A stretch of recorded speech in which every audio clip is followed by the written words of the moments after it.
ಮಾನವ ಹಕ್ಕುಗಳ ಸಮಿತಿ ಸಂಸ್ಥಾಪಕ ಅಧ್ಯಕ್ಷ ಸಿಎಂ ಬೈರೇಗೌಡ ನೇತೃತ್ವದಲ್ಲಿ ಮಹನೀಯರ ಜಯಂತಿ ಆಚರಣೆ, ಸಂವಿಧಾನ ರಕ್ಷಣೆಗೆ ಕರೆ. ಶಿಡ್ಲಘಟ್ಟ ಮಾನವ ಹಕ್ಕುಗಳ ಸಮಿತಿಯ ಸಂಸ್ಥಾಪಕ ಅಧ್ಯಕ್ಷರಾದ ಸಿಎಂ ಬೈರೇಗೌಡರ ಸಾರಥ್ಯದಲ್ಲಿ ತಾಲೂಕಿನ ದಿಬ್ಬೂರಹಳ್ಳಿ ವೃತ್ತದಲ್ಲಿ ಸಂವಿಧಾನ ಶಿಲ್ಪಿ ಡಾಕ್ಟರ್ ಬಿಆರ್ ಅಂಬೇಡ್ಕರ್ ಹಾಗೂ ಬಾಬು ಜಗಜೀವನ್ ರಾವ್ ಅವರ ಜಯಂತಿಯನ್ನು ಅತ್ಯಂತ ವೈಭವದಿಂದ ಆಚರಿಸಲಾಯಿತು. ವಿವಿಧ ಸಂಘಟನೆಗಳ ಮುಖಂಡರನ್ನು ಒಗ್ಗೂಡಿಸಿ ಬೈರೇಗೌಡರು ಹಮ್ಮಿಕೊಂಡಿದ್ದ ಈ ಕಾರ್ಯಕ್ರಮವು ಸಾರ್ವಜನಿಕರ ಗಮನ ಸೆಳೆಯಿತು. ಮೊದಲಿಗೆ ಅಂಬೇಡ್ಕರ್ ಹಾಗೂ ಬಾಬು ಜಗಜೀವನ್ ರಾಮ್ ಅವರಿಗೆ ಗಣ್ಯರಿಂದ ಪುಷ್ಪ ನಮನ ಸಲ್ಲಿಸಿ ದೀಪ ಬೆಳಗಿಸುವ ಮೂಲಕ ಉದ್ಘಾಟಿಸಿದರು. ಕಾರ್ಯಕ್ರಮದ ನೇತೃತ್ವ ವಹಿಸಿ ಮಾತನಾಡಿದ ಸಿಎಂ ಬೈರೇಗೌಡ, ಬಾಬಾ ಸಾಹೇಬರು ದೇಶದ ಪ್ರತಿಯೊಬ್ಬ ನಾಗರಿಕನಿಗೂ ಸಮಾನ ಹಕ್ಕು ಮತ್ತು ಗೌರವ ಸಿಗುವಂತೆ ಸಂವಿಧಾನ ರೂಪಿಸಿದ್ದಾರೆ ಎಂದು ಯುವ ಪೀಳಿಗೆಗೆ ಸಿಕ್ಕಿರುವ ಶಿಕ್ಷಣ, ಉದ್ಯೋಗ ಮತ್ತು ಮತದಾನದ ಶಕ್ತಿ ಅಂಬೇಡ್ಕರ್ ಅವರ ನಿರಂತರ ಹೋರಾಟದ ಫಲವಾಗಿದೆ. ಸಂವಿಧಾನದ ಅಡಿಯಲ್ಲಿ ಪ್ರತಿಯೊಬ್ಬರಿಗೂ ನ್ಯಾಯ ಸಿಗುವಂತೆ ಮಾಡುವುದೇ ಮಾನವ ಹಕ್ಕುಗಳ ಸಮಿತಿಯ ಮುಖ್ಯ ಉದ್ದೇಶವಾಗಿದೆ ಅಂತ ತಿಳಿಸಿದರು. ಮುಖ್ಯ ಭಾಷಣಕಾರರಾದ ಡಾಕ್ಟರ್ ಕೆ ಮೂರ್ತಿ ಸಾಮ್ರಾಟ್ ಮಾತನಾಡಿ, ಬೈರೇಗೌಡರ ನೇತೃತ್ವದಲ್ಲಿ ಸಮಾನತೆಯ ಆಶಯಗಳನ್ನು ಸಾರುವ ಇಂತಹ ಕಾರ್ಯಕ್ರಮಗಳು ನಡೆಯುತ್ತಿರುವುದು ಶ್ಲಾಘನೀಯ ಅಂದರು. ಕಾರ್ಯಕ್ರಮದಲ್ಲಿ ದಿಬ್ಬೂರಹಳ್ಳಿ ಪಿಎಸ್ಐ ನಾಗರಾಜು ಹಾಗೂ ರೈತ ಸಂಘದ ಜಿಲ್ಲಾಧ್ಯಕ್ಷ ಅರುಣ್ ಕುಮಾರ್ ಭಾಗವಹಿಸಿ ಬೈರೇಗೌಡರ ಸಂಘಟನಾ ಶಕ್ತಿಯನ್ನು ಅಭಿನಂದಿಸಿದರು. ದಿಬ್ಬೂರಹಳ್ಳಿ ವೃತ್ತದಲ್ಲಿ ನಡೆದ ಈ ಜಯಂತಿ ಆಚರಣೆಯು ಕೇವಲ ಉತ್ಸವಕ್ಕೆ ಸೀಮಿತವಾಗದೆ ಅಂಬೇಡ್ಕರ್ ಅವರ ತತ್ವಗಳನ್ನು ಯುವ ಪೀಳಿಗೆಗೆ ತಲುಪಿಸುವ ವೇದಿಕೆಯಾಯಿತು. ಸಿಎಂ ಬೈರೇಗೌಡರು ಕಾರ್ಯಕ್ರಮದ ಉದ್ದಕ್ಕೂ ಸಂವಿಧಾನಬದ್ಧ ಹಕ್ಕುಗಳ ಬಗ್ಗೆ ಜಾಗೃತಿ ಮೂಡಿಸಿ ಸಮಾಜದ ಹಿಂದುಳಿದ ವರ್ಗಗಳ ಪರವಾಗಿ ಧ್ವನಿ ಎತ್ತುವ ಸಂಕಲ್ಪ ಮಾಡಿದರು. ಅಂಬೇಡ್ಕರ್ ಹಾಗೂ ಬಾಬು ಜಗಜೀವನ್ ರಾವ್ ಜಯಂತಿ ಕಾರ್ಯಕ್ರಮದಲ್ಲಿ 5 ಜನ ಫಲಾನುಭವಿಗಳಿಗೆ ಮನೆ ಕಟ್ಟಲು ಹಕ್ಕುಪತ್ರ ವಿತರಿಸಿದರು. ಕಾರ್ಯಕ್ರಮದಲ್ಲಿ ಕಿರಣ್, ತಾದೂರು ಮಂಜುನಾಥ್, ಮುನಿನಂಜಪ್ಪ, ರವಿಪ್ರಕಾಶ್, ಈಶ್ವರ್ ರೆಡ್ಡಿ, ಲಕ್ಕೇನಹಳ್ಳಿ ವೆಂಕಟೇಶ್, ತಿಮ್ಮನಾಯಕನಹಳ್ಳಿ ಕೃಷ್ಣಪ್ಪ, ನರಸಿಂಹಯ್ಯ, ಗುರುಲಪ್ಪ, ನಾರಾಯಣಸ್ವಾಮಿ, ಜರಗಳ್ಳಿ ಮುನಿಕೃಷ್ಣ, ಬಹಜನ ಕೊಟಗಲ್, ರಮೇಶ್ ಹಾಗೂ ವಕೀಲ ಶ್ರೀನಿವಾಸ್, ಶ್ರೀರಾಮ್ ಸೇರಿದಂತೆ ಇನ್ನು ಮುಂತಾದವರು ಹಾಜರಿದ್ದರು. ವರದಿ ನಂದಿರಾಜೇಶ್, ಶಿಡ್ಲಘಟ್ಟ. ಸ್ವಾತಂತ್ರ್ಯ ಚಳುವಳಿಯಲ್ಲಿ ಮುಂಚೂಣಿ ನಾಯಕರಾಗಿ ಅವರು ಕೆಲಸವನ್ನ ಮಾಡ್ತಾರೆ. ನೀವು 1942ರಲ್ಲಿ ಏನು ಕ್ವಿಟ್ ಇಂಡಿಯಾ ಚಳವಳಿ ನಡೀತಾ ಇದೆ, ಆ ಕ್ವಿಟ್ ಇಂಡಿಯಾ ಚಳವಳಿಯಲ್ಲಿ ಜೈಲಿಗೆ ಹೋದಂತ ಒಬ್ಬ ನಾಯಕ ಯಾರು ಅಂತ ಹೇಳಿದ್ರೆ ಅದು ಡಾಕ್ಟರ್ ಬಾಬು ಜಗಜೀವನ್ ರಾಮ್ ರವರು ಅಂತ ಹೇಳೋದಕ್ಕೆ ಇಷ್ಟಪಡ್ತೇನೆ. ಬಂಧುಗಳೇ, ಇತಿಹಾಸದಲ್ಲಿ ಸ್ವಾತಂತ್ರ್ಯಕ್ಕಾಗಿ ಹೋರಾಟ ಮಾಡಿದಂಥವರು ಕೂಡ ಅವರಾಗಿದ್ದಾರೆ. ಅಂದಿನ ಗಾಂಧಿ ಇರ್ಬೋದು ಅಥವಾ ಮಹನೀಯರು ಎಲ್ಲರ ಜೊತೆಯಲ್ಲಿ ಜೊತೆಗೂಡಿ ಈ ದೇಶಕ್ಕೆ ಸ್ವಾತಂತ್ರ್ಯ ಬೇಕು ಅನ್ನುವಂಥ ಪರಿಸ್ಥಿತಿಯಲ್ಲಿ ಎಲ್ಲರ ಜೊತೆಯಲ್ಲಿ ಜೊತೆಗೂಡಿ ಹೋರಾಟವನ್ನು ಅವರು ಮುಂದುವರಿಸ್ತಾರೆ. 2 ಸನ್ನಿವೇಶಗಳನ್ನ 2 ಘಟನೆಗಳನ್ನ ನಾನು ಅವರು ಮಾಡಿರುವಂಥ ಕೊಡುಗೆ, ಈ ದೇಶಕ್ಕೆ ಮಾಡಿರುವಂಥ ಕೊಡುಗೆಯನ್ನು ನಾನು ಹೇಳೋದಕ್ಕೆ ಇಷ್ಟಪಡ್ತೇನೆ. ಬಂಧುಗಳೇ, 1971ರಲ್ಲಿ ಭಾರತ ಮತ್ತು ಪಾಕಿಸ್ತಾನಕ್ಕೆ ದೊಡ್ಡ ಯುದ್ಧ ನಡೀತದೆ. ಯುದ್ಧ ಅಂದ್ರೆ ಹಂಗಿಂಗಲ್ಲ, ಪ್ರಾಣಾನಿಗಳು ಲಕ್ಷಾಂತರ ಜನ ಸತ್ತೋಗ್ಬಿಡ್ತಾರೆ ಯುದ್ಧ ಅಂದ್ರೆ.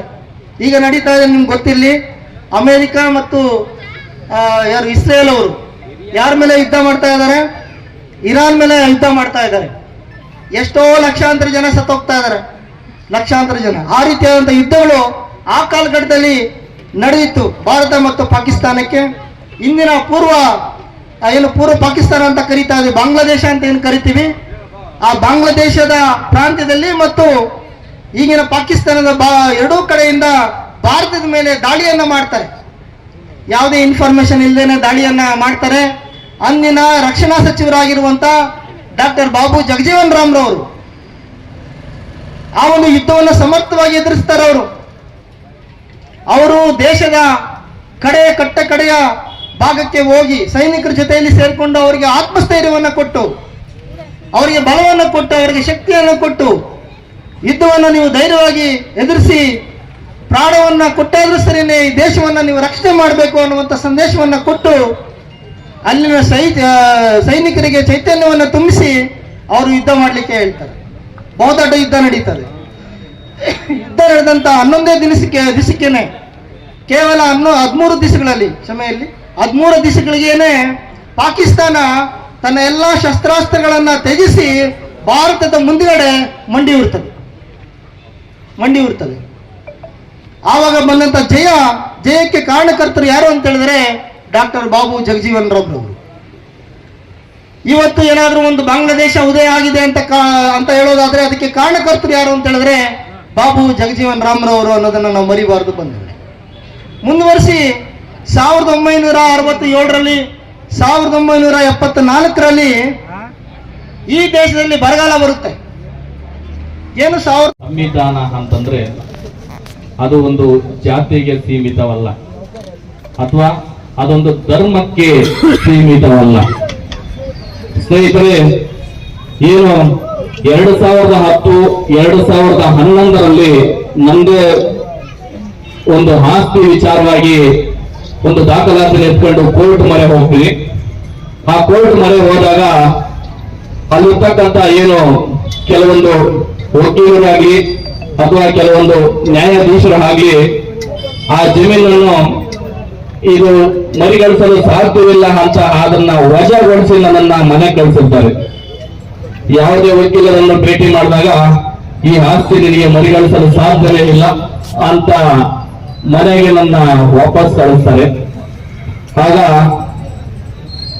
ವಕೀಲರನ್ನು ಕೈಬಿಟ್ಟೆ, ನ್ಯಾಯಾಧೀಶರನ್ನು ಕೈಬಿಟ್ಟೆ, ಬಾಬಾ ಸಾಹೇಬ್ ಅಂಬೇಡ್ಕರ್ ಕೊಟ್ಟಿರ್ತಕ್ಕಂಥ ಸಂವಿಧಾನವನ್ನು ಕೈಗೆತ್ಕೊಂಡೆ.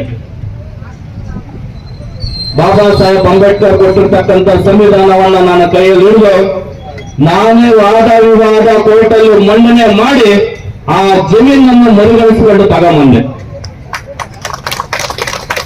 ವಕೀಲರನ್ನು ಹೊರತುಪಡಿಸಿ ಆ ಜಮೀನನ್ನು ನಾನು ತಗೊಂಡ್ಬಂದೆ ಅಂತಂದ ಮೇಲೆ ಬಾಬಾ ಸಾಹೇಬ್ ಅಂಬೇಡ್ಕರ್ ಕೊಟ್ಟಿರ್ತಕ್ಕಂಥ ಸಂವಿಧಾನದಲ್ಲಿ ಏನಿದೆ, ಬಾಬಾ ಸಾಹೇಬ್ ಕೊಟ್ಟಿರ್ತಕ್ಕಂಥ ಸಂವಿಧಾನದಲ್ಲಿ ಏನಿದೆ ಅನ್ನಂಥದ್ದು ಪ್ರತಿಯೊಬ್ಬ ವಿದ್ಯಾವಂತರು ಸಹ ಅದನ್ನ ಗಮನಿಸಬೇಕಾಗುತ್ತೆ. ಅಷ್ಟೇ ಅಲ್ಲ, ನಮಗೆ ರಕ್ಷಣೆ ಕೊಡ್ತಕ್ಕಂಥ ಏನು ನಮ್ಮ ಪೊಲೀಸ್ನವರು ಹೇಳಿದರೆ, ಸರಾಗವಾಗಿ ರಸ್ತೆಯಲ್ಲಿ ನಾನು ಒಂದು ವಾಹನ ಚಲಾಯಿಸ್ಕೊಂಡು ಬರ್ತಾ ಇರ್ಬೇಕಾದ್ರೆ ಗಾಡಿಯನ್ನು ತಡೆ ಹಿಡಿದು 500 ರೂಪಾಯಿ ಪೆನಾಲ್ಟಿ ಹಾಕ್ತಾರೆ ನನಗೆ. ಕಾರಣ ಏನಂತಂದ್ರೆ, ನೀನು ಸೀಟ್ ಬೆಲ್ಟ್ ಧರಿಸಿಲ್ಲ ಸ್ವಾಮಿ, ಅಂದಹಾಗಿ ನಿನಗೆ 500 ರೂಪಾಯಿಯನ್ನು ಜುಲ್ಮಾನ ಹಾಕ್ತಾ ಇದೀವಿ ಅಂತ ಹೇಳಿ ಅಂತಾರೆ. ಕಾರಿಂದ ಕೆಳಗಡೆ ಹಿಡಿದು ಸ್ಟೇಷನ್ ಒಳಗಡೆ ಹೋಗಿ ಆ 500 ರೂಪಾಯಿ ಜುಲ್ಮಾನವನ್ನು ಕಟ್ಟಿ ನಾನು ಹೊರಬಂದು ಮತ್ತೆ ಕಾರ್ ಎತ್ಕೊಂಡು ಬಂದೆ ಮನೆಗೆ ಬರ್ಬೇಕಂತಂದ್ರೆ ಇಡೀ ಸರ್ಕಲ್ ಇನ್ಸ್ಪೆಕ್ಟರ್, ಪೊಲೀಸ್ ಇನ್ಸ್ಪೆಕ್ಟರ್ ರಾತ್ರಿ 10 ಗಂಟೆಯಲ್ಲಿ ಟೋಟಲ್ ಆಗಿ ನನ್ನ ಖರ್ಚು ಮಾಡಿ ನಮ್ಮ ಮನೆ ಬಾಗಿಲಿಗೆ ಕ್ಷಮೆ ಕೇಳಕ್ ಬಂದಿದ್ದಾರೆ. ಸರ್ಕಲ್ ಇನ್ಸ್ಪೆಕ್ಟರ್, ಪೊಲೀಸ್ ಅಧಿಕಾರಿಗಳ ಟೋಟಲ್ ಕ್ಷಮೆ ಕೇಳಕ್ಕೆ ನನ್ನ ಮನೆ ಬಂದು 8 ಗಂಟೆ ರಾತ್ರಿ ನನ್ನ ಪತ್ರಕ್ಕೆ 2 ಅವರಿಂದ 3 ಅವರ್ ಕಾತಿದ್ದಾರೆ. ಆ ಕ್ಷಮೆ ಕೇಳಕ್ ಬರ್ಬೇಕಂದ್ರೆ ಯಾವ ಉದ್ದೇಶಕ್ಕೆ ಬಂದು, ಏನಕ್ಕೋಸ್ಕರ ಬಂದು ಅಂತಂದ್ರೆ ಕಾನೂನಿನ ಅರಿವೆ ನಮಗಿದೆ, ಹಂಗಾಗಿ ಅಂತವ್ರ ಮೇಲೆ ದರ್ಪ ತೋರಲು ಸಾಧ್ಯವಿಲ್ಲ. ನಾವೆಲ್ಲ ಒಂದು ಕಡೆ ತಪ್ಪು ಮಾಡಿದ್ವಿ, ಆ ವ್ಯಕ್ತಿಯನ್ನು ಕಾರಿಂದ ಕೆಳಗಡೆ ಇಳಿಸಿ ನಮ್ಮ ಸ್ಟೇಷನ್ ವರೆಗೂ ಬಂದಿದ್ದಾರೆ ಅಂತಂದ್ರೆ ಕಾನೂನಿನ ಬಾಹಿರ ಅದು. ಹಂಗಾಗಿ ನಮ್ಮ ಮೇಲೆ ಸಹ ಅವರು ಪ್ರಕರಣವನ್ನು ದಾಖಲು ಮಾಡೋದು ಸಂವಿಧಾನ ಅಡಿನಲ್ಲಿ ದಾಖಲಾಗಿದೆ. ಹಂಗಾಗಿ ಅವರಿಗೆ ಕ್ಷಮೆ ಕೇಳಲು ಅನಿವಾರ್ಯವಿದೆ ಅಂತ ಹೇಳಿ ಹುಡುಕೊಂಡು ಬಂದು ಕ್ಷಮೆ ಕೇಳ್ತಾರೆ. ಸ್ನೇಹಿತರೆ ನೋಡಿ, ಈಗಾಗಲೇ ನಮ್ಮ ನಿಜ ಜೀವನದಲ್ಲಿ ಸಾಕಷ್ಟು ಘಟನೆಗಳು ನಡೆದಿದ್ದಾವೆ,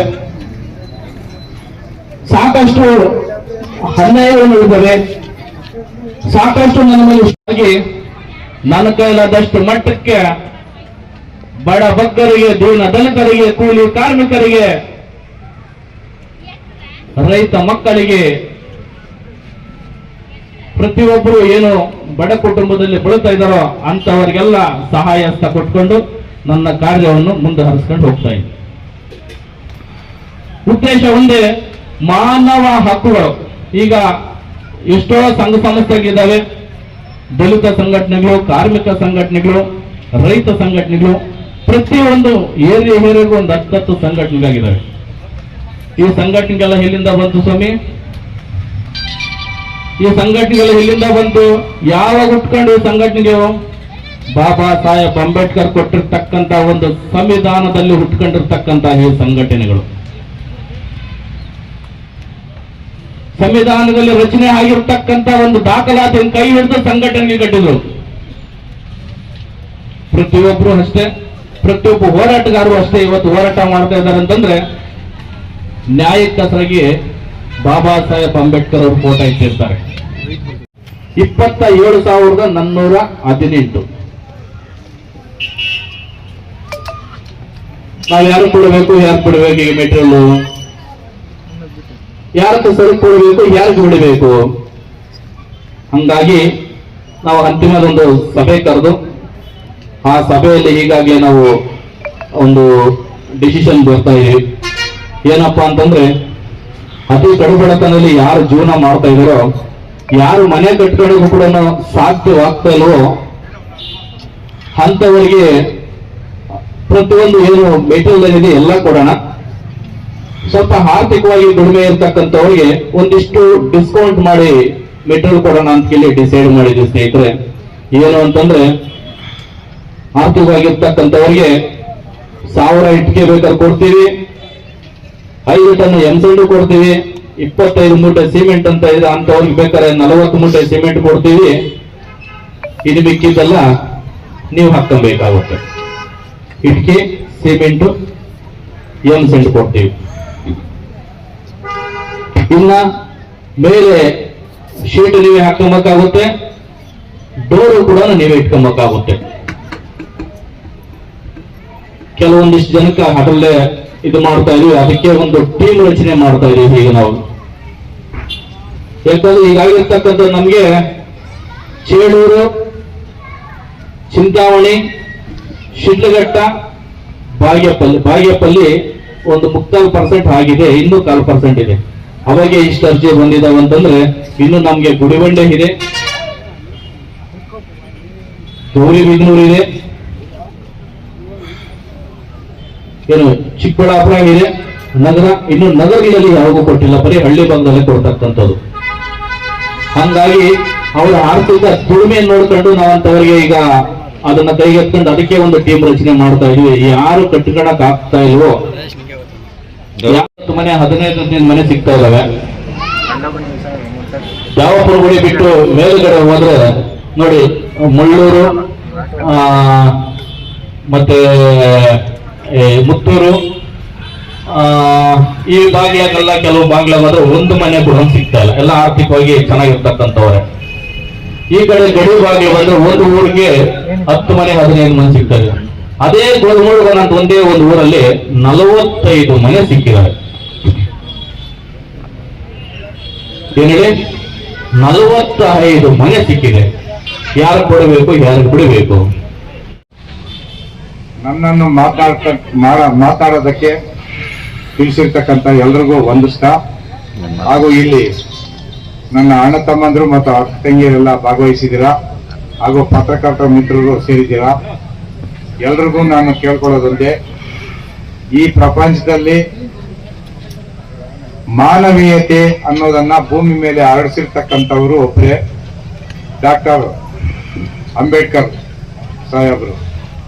ಇದನ್ನ ಈ ಮಾನವೀಯತೆ ಅನ್ನೋದನ್ನ ಹರಡಿಸಿರತಕ್ಕಂಥವ್ರು ಎಲ್ಲರಲ್ಲೂ ಯಾವ್ಯಾವ ಕಾಲನೂ ಉರುಳುವಾಗಿದೆ. ಈಗ ಉಳಿದಿರ್ತಕ್ಕಂಥ ಈ ಮಾನವೀಯತೆ, ಪಕ್ಕದಲ್ಲಿ ಏನಾದರೂ ತೊಂದರೆ ಆಗ್ತಾ ಇದ್ರೆ ಅಯ್ಯೋ ಪಾಪ, ಯಾರಿಗೋ ಒಬ್ರಿಗೆ ಏನೋ ಒಂದು ಹೆಚ್ಚು ಕಡಿಮೆ ಆದಾಗ ಅಯ್ಯೋ ಪಾಪ ಅನ್ನೋದು ಮನುಷ್ಯನ ಹೃದಯದಲ್ಲಿ ತುಂಬಿಸಿರ್ತಕ್ಕಂಥವ್ರು ಸಂವಿಧಾನ ಶಿಲ್ಪಿ ಡಾಕ್ಟರ್ ಅಂಬೇಡ್ಕರ್ ಸಾಹೇಬರು ಅಂತ ಹೇಳ್ತಾ, ಮತ್ತೆ ಈಗ ಪೊಲೀಸ್ ಇಲಾಖೆಯಿಂದ ನಾನು ಬಂದಿರ್ತಕ್ಕಂಥ ಪ್ರತಿನಿಧಿ ಆಗಿರೋದ್ರಿಂದ ನಾನು 4 ಮಾತು ಹೇಳಬೇಕಾಗಿದೆ. ಈ ವಿಚಾರವಾಗಿ ಎಲ್ಲ ಬಂದಿರ್ತಕ್ಕಂಥ ಅಣ್ಣತಮ್ಮಂದ್ರು ಮತ್ತು ಎಲ್ಲ ವೇದಿಕೆ ಮೇಲೆ ಇರ್ತಕ್ಕಂಥವರಿಗೆ ಎಲ್ರಿಗೂ ಈ ಪೊಲೀಸ್ ಇಲಾಖೆ ಕಡೆಯಿಂದ ಈಗ ಹೆಚ್ಚಿನ ರೀತಿಯಲ್ಲಿ ಆನ್ಲೈನ್ ಫ್ರಾಡ್ ಆಗ್ತಾ ಇದೆ. ಎಲ್ರೂ ಮೊಬೈಲು ಮತ್ತೆ ಅಕೌಂಟ್ಗಳನ್ನ ಇಟ್ಕೊಂಡಿದ್ದೀರಿ. ದಯವಿಟ್ಟು ಯಾರೋ ಫೋನ್ ಮಾಡಿ ನಿಮ್ OTP ನಂಬರು ಮತ್ತೆ ನಿಮ್ಗೆ ಅಮಿಷ ತೋರಿಸಿ 100 ರೂಪಾಯಿ 200 ರೂಪಾಯಿ ಕೊಡ್ತೀವಿ, ನಿಮ್ಗೆ ಉದ್ಯೋಗ ಕೊಡಿಸ್ತೀವಿ, ಅದು ಇದು ಅಂತ ಹೇಳ್ಬಿಟ್ಟು ಹೇಳಿ ಅಮಿಷ ಓಡಿಸಿ ನಿಮ್ ಕಡೆಯಿಂದ ಹಣವನ್ನ ತೋರಿಸ್ತಾ ಇದ್ದಾರೆ. ದಯವಿಟ್ಟು ನೀವು ಜಾಗರೂಕರಾಗಿರಿ ಅಂತ ಹೇಳ್ಬಿಟ್ಟು ಹೇಳ್ತಾ, ಏನಾದ್ರೂ ಅಕಸ್ಮಾತ್ ನಿಮ್ಮ ಕಡೆಯಿಂದ ಹಣ ಪೋಲಾದ್ರೆ ವಿತಿನ್ 1 ಅವರಲ್ಲಿ 1 ಗಂಟೆ ಒಳಗಡೆ ನೀವು 1930ಗೆ ದಯವಿಟ್ಟು ಫೋನ್ ಮಾಡಿ ಕಂಪ್ಲೇಂಟ್ ಮಾಡಿ. ಮೊದಲನೇದಾಗಿ ನಿಮ್ಮ ಹಣನ ನಿಮ್ಗೆ ವಾಪಸ್ ಬರೋದಕ್ಕೆ ದಾರಿ ಆಗುತ್ತೆ. 1 ಗಂಟೆ ನಂತರ ನೀವೇನಾದ್ರೂ ಫೋನ್ ಮಾಡಿದ್ರೆ ಕಂಪ್ಲೇಂಟ್ ಮಾಡಿದ್ರು ಪ್ರಯೋಜನ ಆಗೋದು ಕಷ್ಟ, ನಿಮ್ಗೆ ಪ್ರಯೋಜನ ಆಗೋದಿಲ್ಲ ಅಂತ ಹೇಳ್ತಾ, ಆಮೇಲೆ ಈಗ ಎಲ್ಲ ಪೋಷಕರು ಎಲ್ಲ ದೊಡ್ಡವರು ಎಲ್ಲ ಮಕ್ಕಳು ಮರಿ ಇರ್ತಕ್ಕಂಥವ್ರು ಎಲ್ಲ ಬಂದಿದ್ರಿ. ನಮ್ಮ ಮಕ್ಕಳಿಗೆ ಒಳ್ಳೆ ವಿದ್ಯಾಭ್ಯಾಸ ಕೊಡಿಸಿ. 1ನೇದಾಗಿ ಅಂಬೇಡ್ಕರ್ ಅವರು ಅದನ್ನೇ ಮನುಷ್ಯನಿಗೆ ಜ್ಞಾನ ಜ್ಯೋತಿ ಅನ್ನೋದನ್ನ ಕೊಟ್ಟಿದ್ದಾರೆ. ಜ್ಞಾನ ಬೆಳೆಸಿ ಮಕ್ಕಳಿಗೆ, ನೀವು ಜ್ಞಾನವಂತರಾಗಿ, ಜ್ಞಾನ ಇದ್ರೆ ನಿಮ್ಗೆ ಎಲ್ಲಾ ಶಕ್ತಿನೂ ಬರುತ್ತೆ ಅಂತ ಲೇಖನಿ ಏನು ಅಂತ ಹೇಳಿದಾರೋ ಆ ಲೇಖನಿಯನ್ನ ಕೊಟ್ಟಿದ್ದಾರೆ.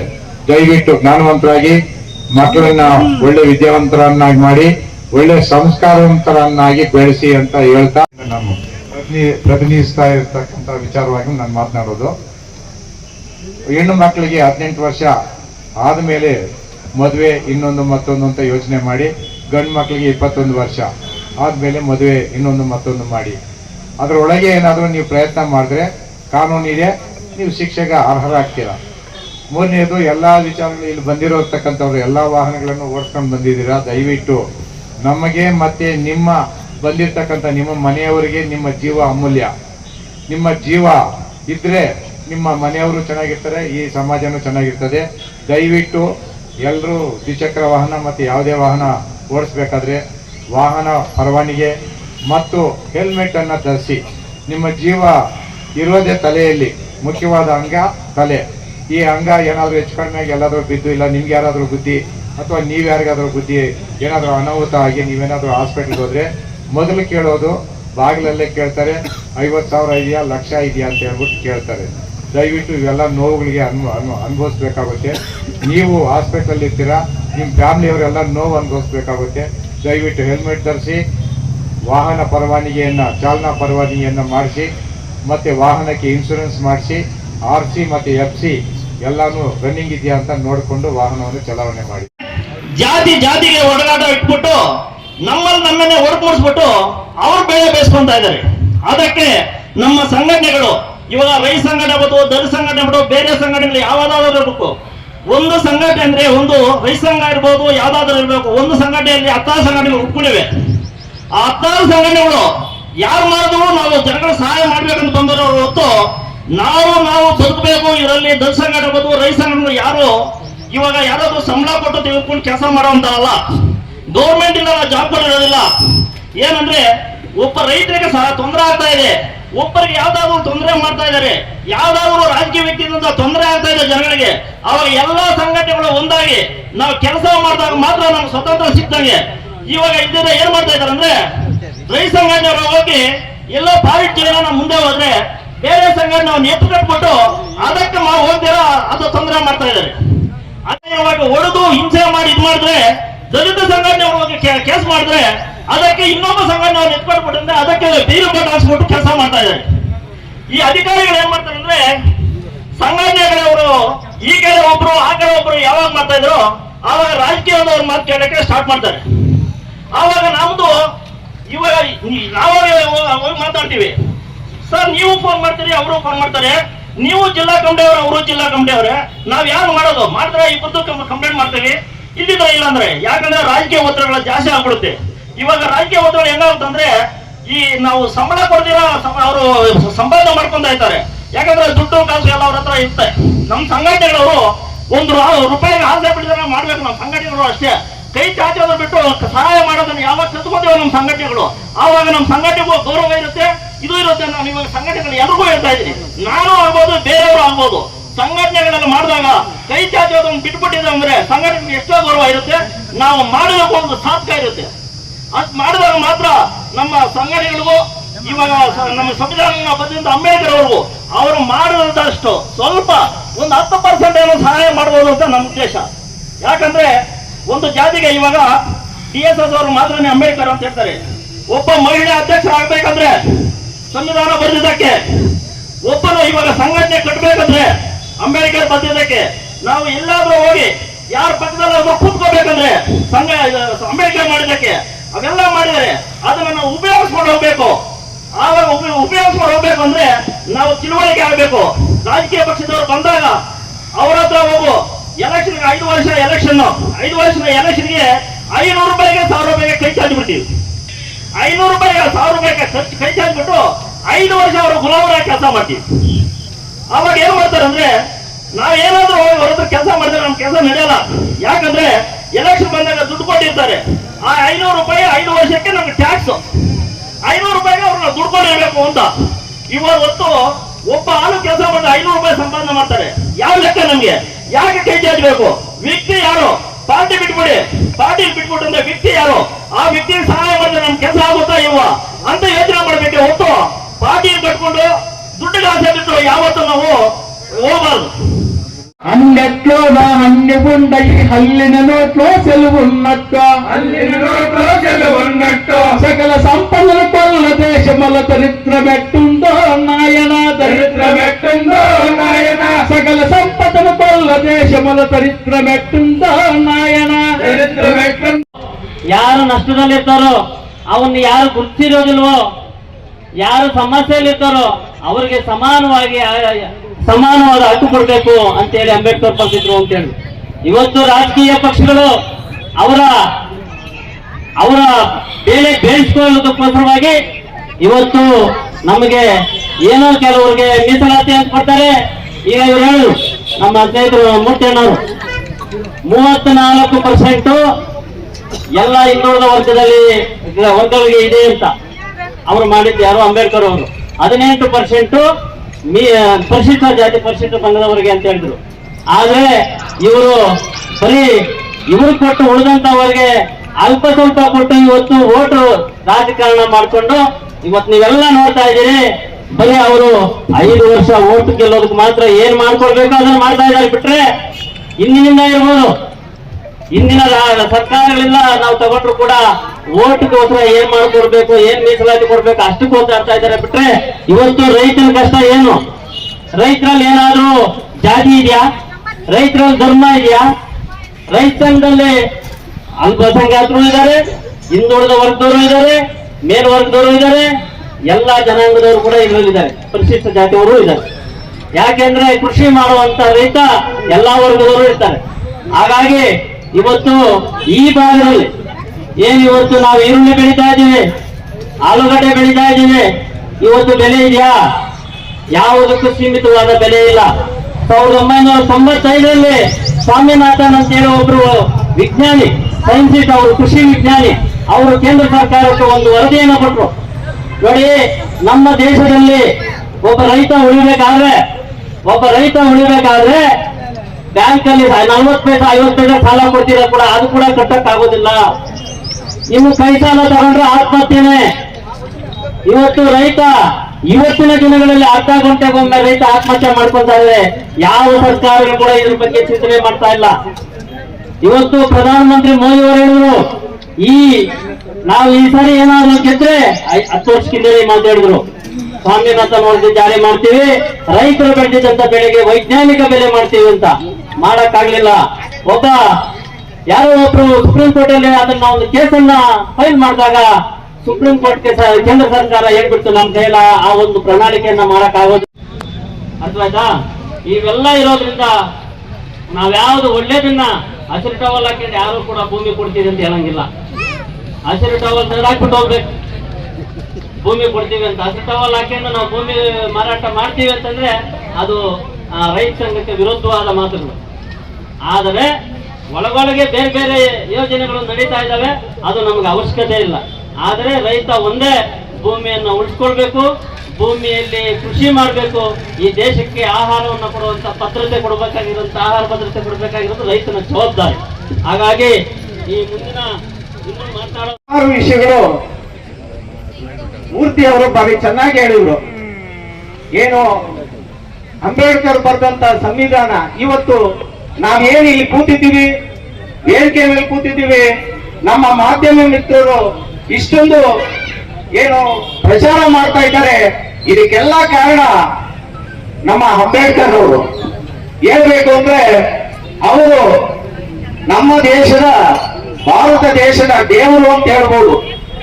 ಯಾಕಂತ ಹೇಳಿದ್ರೆ 1-2 ವಿಷಯ ಹೇಳಕ್ ಇಷ್ಟಪಡ್ತೀನಿ. ಏನು ಅಂತಂದ್ರೆ, ಈಗ ಯಾವ್ದಾದ್ರು ದೇವಸ್ಥಾನಕ್ಕೆ ನಾವು ಪ್ರವಾಸ ಹೋಗ್ತೀವಿ, ಧರ್ಮಸ್ಥಳನೋ ಅಥವಾ ತಿರುಪ್ತಿಗೋ ಪ್ರವಾಸ ಹೋಗ್ತೀವಿ, ಹೋಗಿ ಬರ್ಬೇಕಾದ್ರೆ ಇಲ್ಲ ಹೋಗ್ಬೇಕಾದ್ರೆ ಆಕ್ಸಿಡೆಂಟ್ ಆಗ್ಬೋದು.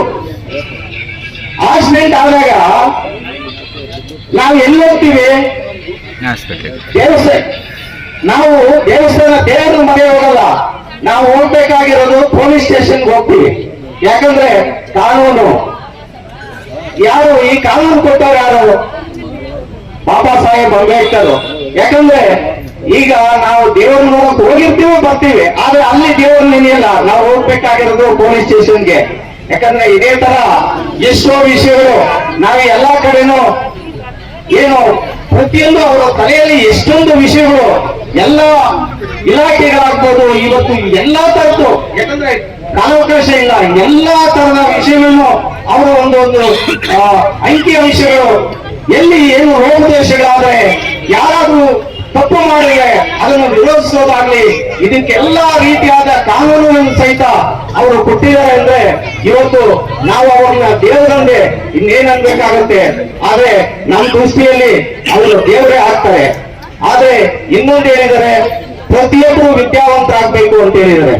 ಮಹಿಳೆಯರು ಅಷ್ಟೇ, ಎಲ್ಲರೂ ನಾಗರಿಕರು ಇವತ್ತು ವಿದ್ಯಾಭ್ಯಾಸ, ಯಾಕಂದ್ರೆ ವಿದ್ಯಾಭ್ಯಾಸ ಆದ್ರೆ ಪ್ರತಿಯೊಬ್ಬರು ಕಾನೂನಿನ ಅರಿವು, ಇವತ್ತು ಬೇಕಾಗಿರೋದು ಕಾನೂನು, ಎಲ್ಲೆಲ್ಲಿ ಕಾನೂನುಗಳು ತೊಡಕಿದೆ ಪ್ರತಿಯೊಬ್ಬರಿಗೂ ಅರ್ಥ ಆಗ್ಬೇಕು, ಪ್ರತಿಯೊಬ್ಬರು ಕಾನೂನನ್ನ ಅರಿಯಬೇಕು. ಕಾನೂನು ತಿಳಿದಾಗ ಮಾತ್ರ ಪ್ರತಿಯೊಬ್ಬ ಪ್ರಜೆಯನ್ನು ಒಬ್ಬ ಉತ್ತಮ ನಾಗರಿಕನಾಗ್ತಾನೆ ಅಂತ ನಮ್ಮ ಭಾವನೆ.